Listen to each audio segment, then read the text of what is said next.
Welcome to Dicejunkies, and this is Perception Check, episode 37, where we talk about loot boxes and Cyberpunk 2077. I'm here with Hugh? And I'm Xenodamus. Hope you enjoy.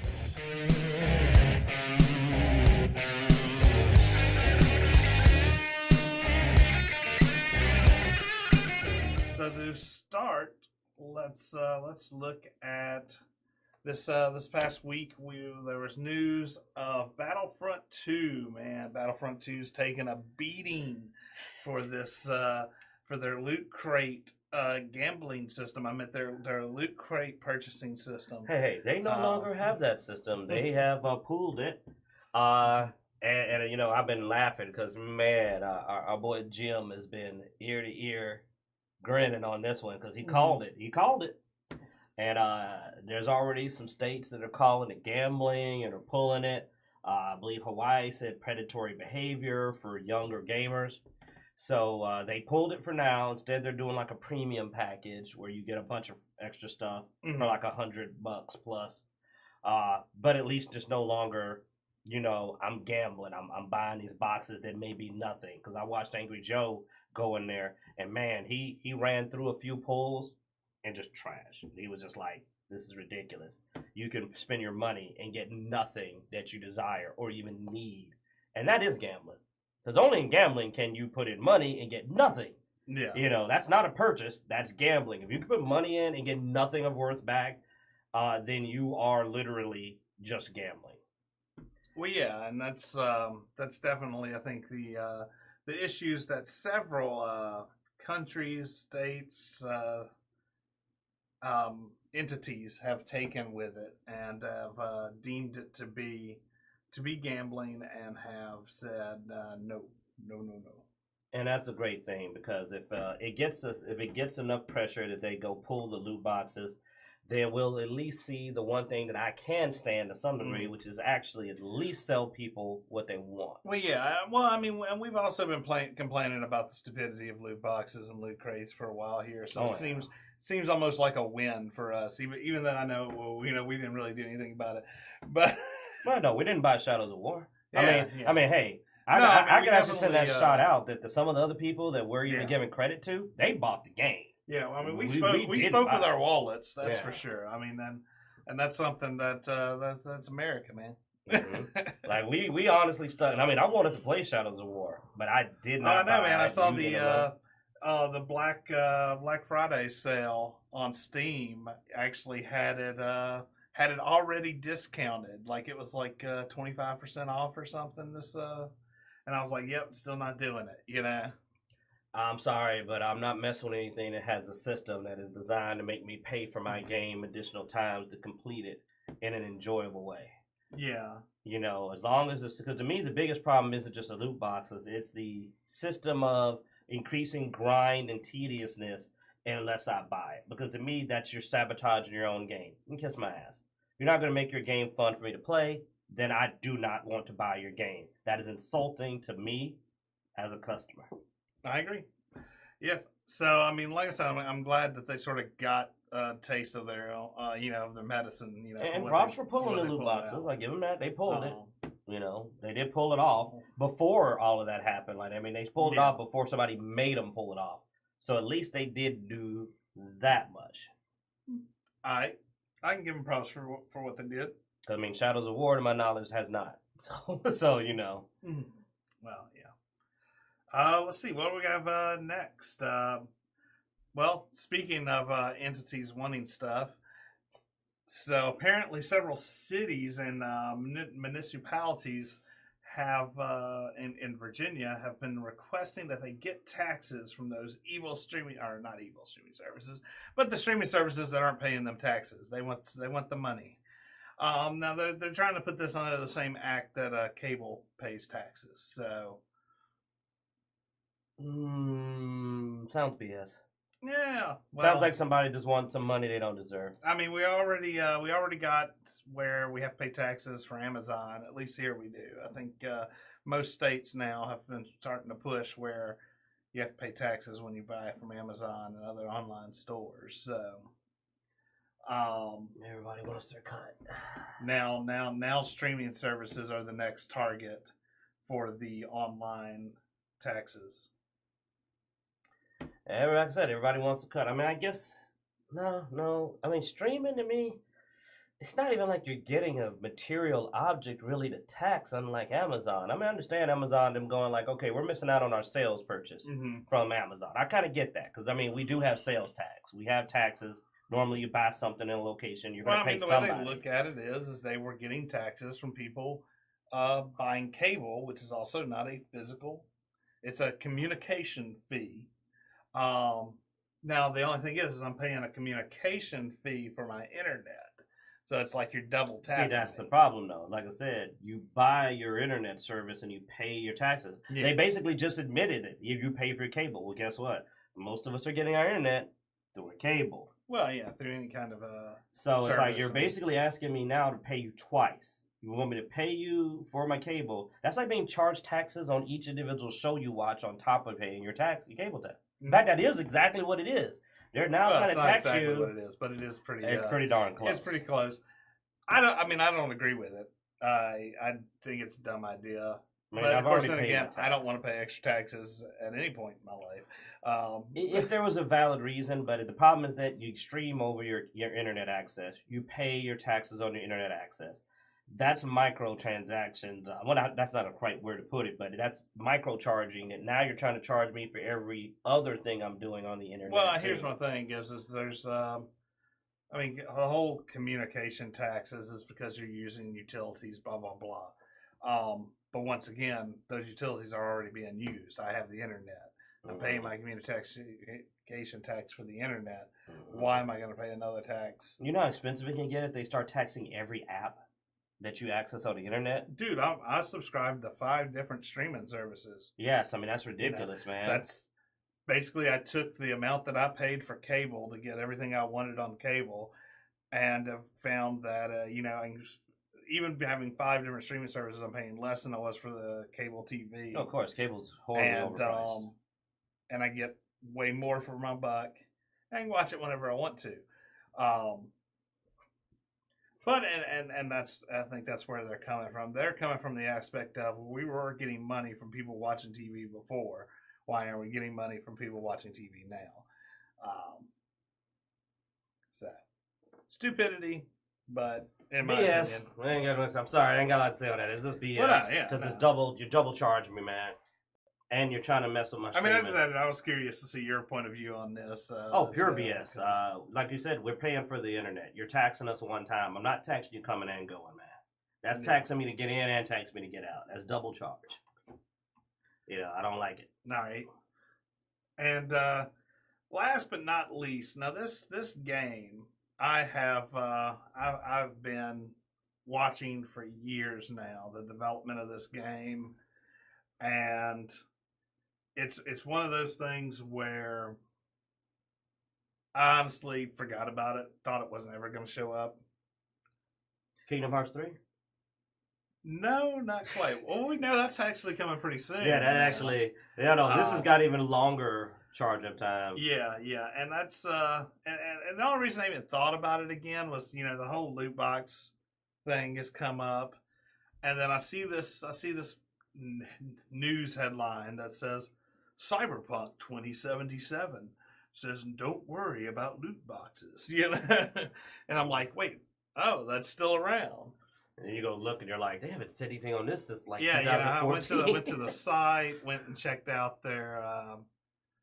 All right, guys, it looks like I'm gonna have to stop our live stream real quick because it's just going off and on.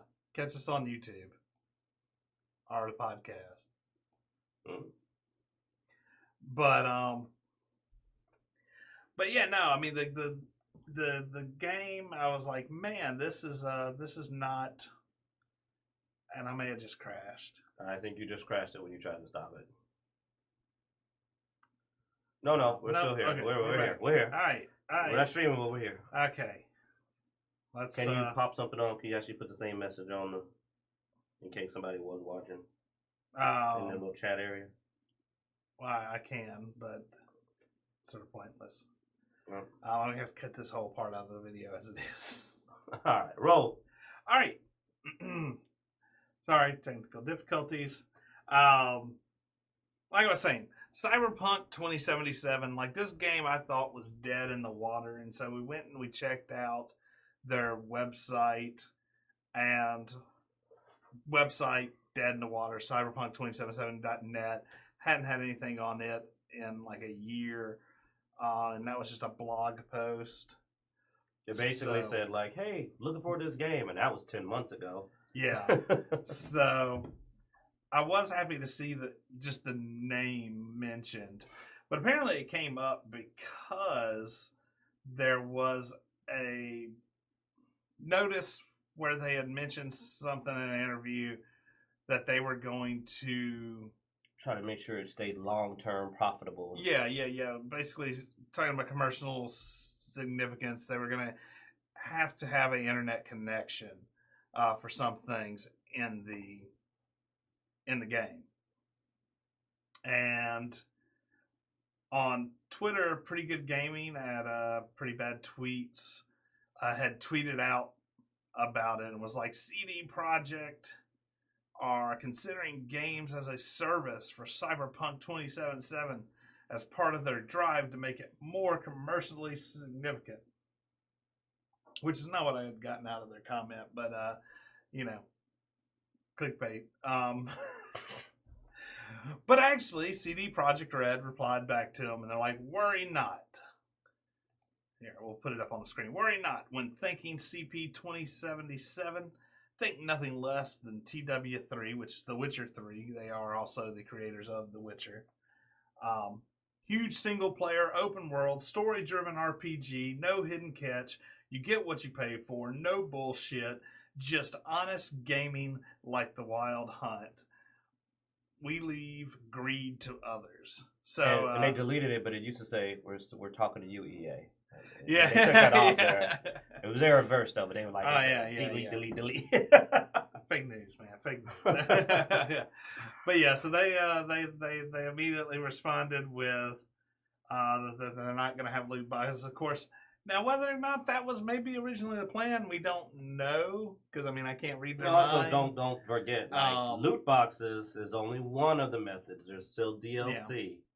Yeah. And but after the Battlefront 2 hoopla, I could see maybe them going, what loot boxes? But I mean, this is a project that I'm wishful for. I'm hoping to see. So I'm hoping the all honesty. Well, now they didn't talk the big game though, because they said single player open world story driven RPG. Mm-hmm.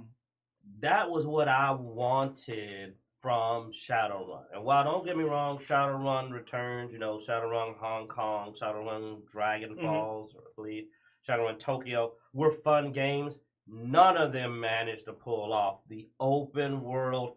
I'm wandering around Detroit doing, take missions and doing it. Always was kind of that linear, just kind of stuck there. And I would love a cyberpunk open world setting. I mean, that is just what I've been waiting for. And I've heard great things about The Witcher 3. My OCD is the only reason I haven't played it yet, because I have The Witcher 1 and 2, and slogging through those games is hard. But I don't want to play The Witcher 3 before I complete those. But I keep hearing so much that I might have to break my own rule and just jump straight to The Witcher 3. I've been like this close for a while. But open world is what Cyberpunk should be. Just a lot of content to get into, Or, it makes me think of like Divinity. Divinity isn't like super open world. There definitely is that feeling in Divinity. I'm sorry, say Divinity 2, Divinity Original Sin 2, that there's just so much going on and you can wander around and get involved in all these different events. You know what I'm saying? And I would love to see that kind of style of storytelling and open worldness there involved in this game, where it's like, oh, there's things going on over here. My character's nature and race and history affects the story. They pull all that off, and this may be the best. This may be the Cyberpunk game that we've been waiting for years. Because ever since I played Shadowrun the first time, I said this would make a great video game. And Shadowrun SNES may be about the only one that I ever felt did a decent job of it, of being open world. Yeah, no, I agree, man. I'm really looking forward to it. And crap, I just posted. I didn't realize I was still sharing my screen as I was talking about how crappy Comcast was on Facebook. Oh well, everybody's. Oh, I'm sorry. I thought we were doing that on purpose. I was just like, I'll just keep talking while he's like, effing cut. Yeah. I don't edit shit. It's going in. But no, man. Yeah, no, definitely. I'm looking forward to it. I hope it is that open world. Yeah, Shadowrun was more of that strategy type, so it didn't really. At no point could you just decide to go out the building, wander to the other side of town, and get involved in some other crap. But I mean, I remember Cyberpunk 2020 from back when I was a kid. You know, it was one of the early RPGs that I played, pen and paper, and so I was excited out of it. Not just out of I like sci-fi fantasy stuff, but it's nostalgia. You know, Cyberpunk had that 80s feel that was fun. Yeah. I mean, it only got trumped for me with Shadowrun eventually because, you know me, I love urban fantasy. So when they put the fantasy element in, I said, now this has everything you could want. But when it comes to pure Cyberpunk, that game was awesome. I mean, that and Palladium were some of the first games where I really got my teeth into some Cyberpunk sci-fi style material. And when you pulled the old book out, because you have the original book, I was like, oh, Cyberpunk! I remember that. Yeah. Never forget when I blew off one of my friend's arms with the rocket launcher. He should have ducked. I don't know why you complained about it. It was just an arm. One arm. Yeah, just one arm. I mean, it'd be understood if it was a game we didn't have cyberware. It's like, now you got a cyber arm. But no, I'm looking forward to this game. But mainly because I trust The Witcher 3 studio. I think these guys do a good job. The original creator is heavily involved in the creation. He's very serious about them keeping the feel and capturing that original game's style, which is important because we've seen people slap a label on a game. You remember the Shadowrun debacle where they made an online shooter game that was like, this might as well have not been freaking Shadowrun, you know? And I mean, he said that's not going to happen. He said he's trying to make sure that they don't slap a name of Cyberpunk on it and then make something completely friggin' different. Oh yeah, listen to his interview, which was 4 years old. Once again, not a lot of news on Cyberpunk 2077, but this is the original trailer that showed up 4 years ago. And ever since I've seen it, you know, I've had a hard on for this project, and I'm just waiting for it to happen. So that's the main thing. And I mean, I figured we'd talk about it. Maybe we can bring some light back to the project. Maybe they'll give us a little more info. Maybe they'll give us some more info. And we had sort of a light news week with Halloween or Thanksgiving and all that. So yeah, I mean, I don't know how your Thanksgiving went, but apparently it was interesting. Like, I'm thinking Halloween. Well, you know, I'm more thankful for Halloween than I am Thanksgiving. So, I mean, you know, I said something terrible about Thanksgiving a few days ago in front of everybody while we were enjoying Thanksgiving dinner at a party. I ain't going to repeat it here. It was pretty bad. Oh, you sure you don't want to repeat it? I mean, come on. No. Yeah, well, you know, we don't do politics. Okay. Oh yeah, let me get that up. Hold on, the one line that really matters. It's a little further up.